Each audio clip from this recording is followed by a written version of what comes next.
Here is the solution for day 2. Graph the equation without using your graphing calculator. So here's our equation. We need to pay attention to the form of this so that we can recognize this is vertex form for a parabola. We want to make a parabola. The general formula that we're matching this up against is y equals a times x minus h squared plus k. So let's pay attention to the numbers that are in the different positions. It looks like that the value of a must just be a 1. The value of h is -5, not a +5. H follows the subtraction symbol. So you need to think of x plus 5 as being x subtract -5. And then we can see that the value of k must be the 3. H and k are your x and y coordinates of your vertex. So the vertex is -5, 3. 1, 2, 3, 4, 5. 1, 2, 3.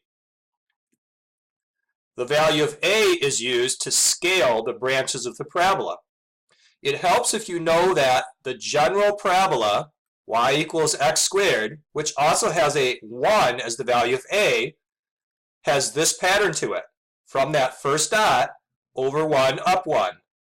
And the same to the left. From this dot, over 1, up 3.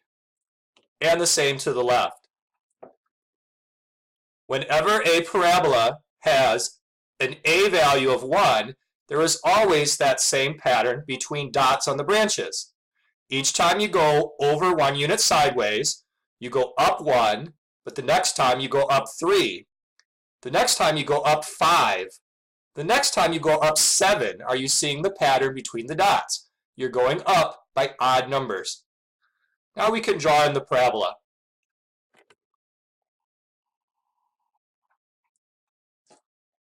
Let me just make a comment about what would happen if you had a parabola with a different value of a. Let's say that a was a 2, so you would need to scale the branches by a factor of 2. Whenever you go over 1 unit sideways, you would then go up 2. Then when you go 1 unit sideways, you would go up 6. Then 1 unit sideways and up 10. So you're doubling the amount of vertical change each time you would run 1 unit sideways. A parabola could have a value like 1/2 in the position for a. That also affects the branches. When you're graphing, once you get the vertex, you would go over 1 unit sideways, up 1/2 of a unit. Then over 1 unit sideways and up 1 1/2, because 1 1/2 is half of 3, and so on.